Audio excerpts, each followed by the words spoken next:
बताइए, Islamic country आप बता रहे थे वहाँ मुसलमान ही ज्यादा हैं, हिंदू 1-2% है, तो वहां पे आप जो है बच के चले आए, जबकि इस्लाम और कुरान में लिखा है, ऐसे अंधभक्त गोबर भक्त कहते हैं कि लिखा है कि काफिरों को जहां देखो काट दो। तो आप तो काफिर थे, वहां गए, आप बच के कैसे चले आए, ये बताइए। वहाँ का एक नियम है, वहाँ का एक ही नियम है, क्यों वहाँ का जो राजा है या इंडिया से कोई भी आदमी गया है तो कानून एक है वहाँ पे। कानून एक है, सजा सबको एक समान मिलना, मतलब राजा का बेटा होगा, गलती करेगा तो वही सजा, उतना ही सजा मिलेगा। हाँ, जितना हमको मिलेगा। ठीक है, गलती वो भी किया है, गलती हम भी किए हैं, कानून वहाँ एक है। तो मतलब सबके लिए एक है। सबके लिए। ये तो कानून व्यवस्था की बात हो गई कि कानून सबके लिए एक समान है, लेकिन समाज व्यवस्था, वहां के जो लोग हैं, जो मुसलमान हैं, इस्लाम धर्म के मानने वाले हैं, वो तो कहते होंगे देखो भाई रत्नेश गिरी जैसे काम कर रहा है, काफिर काम कर रहा है, इन काफिरों को जीने का हक नहीं होना चाहिए। आप लोग जब काम कर रहे होंगे तो उनके मन में ये भावना आती है कि वहां के लोगों का व्यवहार कैसा, आप बताइए। नहीं, कुछ नहीं है वहाँ। एक कानून तो एक है, मैं बता दिया। उसके बाद से वहाँ जो वहाँ के मुस्लिम लोग हैं, हाँ, यहाँ के हिंदू हो या मुस्लिम हो, हाँ, एक समान एक नजर से लोग देखते हैं। हाँ, रोड पे काम चल रहा है, रोड लाइन में काम हो रहा है, जो भी मजदूर काम कर रहा है वहाँ पे, रोड लाइन का जो है, ठीक है, तो वो देखेगा भाई धूप हुआ है तो उसको दया जरूर आएगा। वो जा करके पानी का बोतल, खाने पीने का, बिरयानी हुआ या फल फ्रूट हुआ, कुछ ना कुछ ठंडा हुआ ला करके देगा वो। मतलब वहां का आम नागरिक अगर रोड पे काम हो रहा है तो जब गुजरता है कार से तो देखता है धूप में कोई मजदूर काम करता है तो नजदीक के दुकान से कोल्ड ड्रिंक, पानी जो है, बिरयानी, ये सब लाके जरूर पहुंचाएगा। ये क्यों पहुंचाता है? उसके दिल में दया धर्म है। दया धर्म है। तो ऐसे तो कहा जाता है इस्लाम बहुत कट्टर है, मुसलमान आतंकवादी होते हैं, जिहादी होते हैं। तो उन जिहादी और आतंकवादियों ने इस तरह का दया धर्म का कार्य दिखाया, यह तो आप जो है हमारा नजर ही पलट दिए। नहीं तो भारत में तो चल रहा है जिहादी है, आतंकवादी है, ऐसे हैं वैसे हैं। नहीं, ऐसा वहां कुछ नहीं है। दोस्तों नमस्कार, मेरा नाम रविकांत भारती है और मेरे बगल में जो शख्स बैठे हैं इस्लामिक देशों में रहे हैं और काफी तारीफ कर रहे थे इस्लामिक कंट्रीज की विकास की, नियम और कानून की। वैसे इनका नाम रत्नेश गिरी है, एक हिंदू हैं, लेकिन अंधभक्त गोबर भक्त कहेंगे कि इस्लाम के नजर में एक काफिर हैं और कुरान में लिखा है काफिरों को जहां देखो मार दो, काट दो। तो ये कैसे जो है वहां से बच के चले आए, आइए इनसे बात करते हैं। हमारे साथ हैं रत्नेश गिरी जी। तो आप बताइए कौन कौन से इस्लामिक कंट्री में आप रहे हैं? मस्कट में रहे, ओमान में। मस्कट में रहे हैं, ओमान में रहे हैं और दुबई में रहे हैं। कितने साल रहे होंगे आप? 2 साल रहे हैं मस्कट में और 1.5 साल रहे हैं दुबई में। ये बताइए, इस्लामिक कंट्री आप बता रहे थे वहां मुसलमान ही ज्यादा हैं, हिंदू 1-2% है, तो वहां पे आप जो है बच के चले आए, जबकि इस्लाम और कुरान में लिखा है, ऐसे अंधभक्त गोबर भक्त कहते हैं कि लिखा है कि काफिरों को जहां देखो काट दो। तो आप तो काफिर थे, वहां गए, आप बच के कैसे चले आए, ये बताइए। वहाँ का एक नियम है, वहाँ का एक ही नियम है, क्यों वहाँ का जो राजा है या इंडिया से कोई भी आदमी गया है तो कानून एक है वहाँ पे।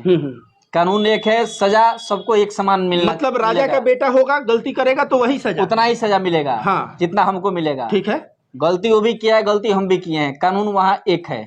तो मतलब सबके लिए एक है। मान लीजिए कि मुसलमान किसी हिंदू को मारता है तो वहां पे कानून हिंदू मुसलमान दोनों के लिए एक है। राजा और गरीब सबके लिए एक है। तो इनकी बातें आप ध्यान से सुने दोस्तों। कहा जाता है कि इंसाफ बहुत बड़ी चीज होती है और जहां इंसाफ होता है वहां गरीब अमीर, अलग अलग धर्म के लोग, अलग अलग भाषा के लोग जो है अच्छे से जिंदगी जी सकते हैं सुरक्षित ढंग से।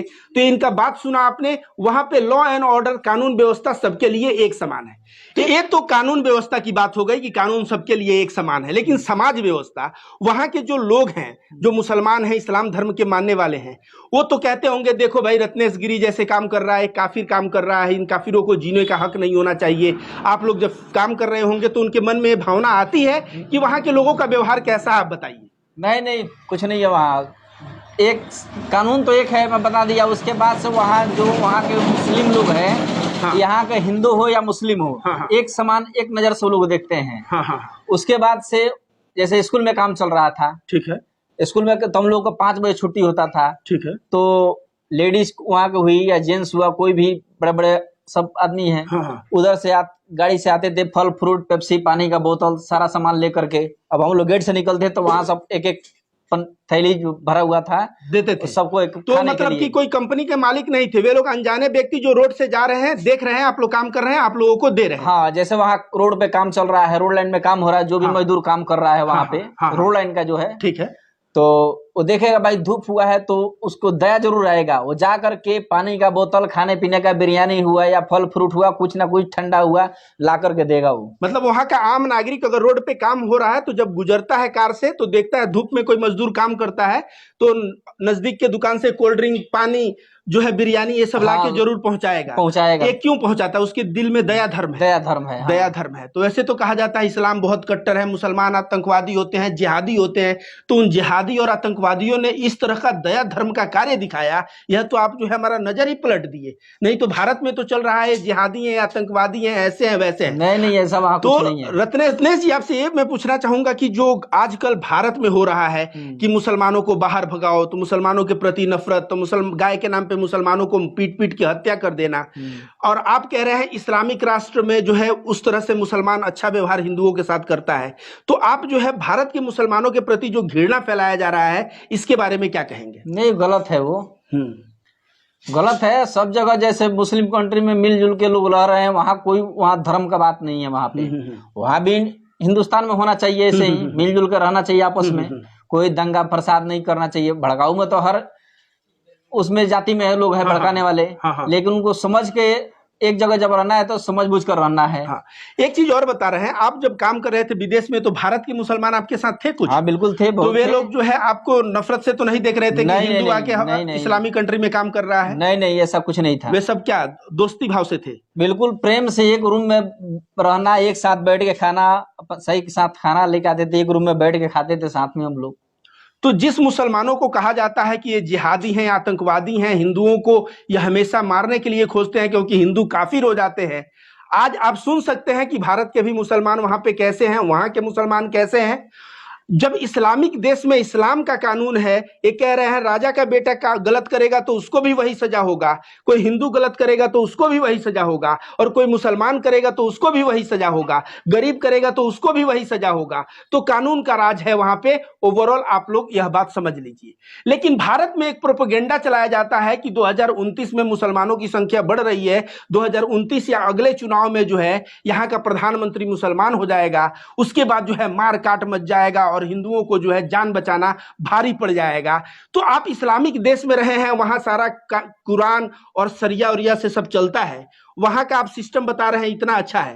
भारत का संविधान जो है यह जो है मुसलमान हो, सिख हो, ईसाई हो, हिंदू हो, सभी को कहता है कि आपके अंदर अगर टैलेंट है तो आप प्रधानमंत्री बन सकते हैं। तो इस तरह का हवा चलाना कि अगर मुसलमान पर प्रधानमंत्री बन जाएगा तो देश जो है, देश से हिंदू बच नहीं पाएंगे, यह बात क्या सही है? नहीं, सब गलत है। ये सब गलत है।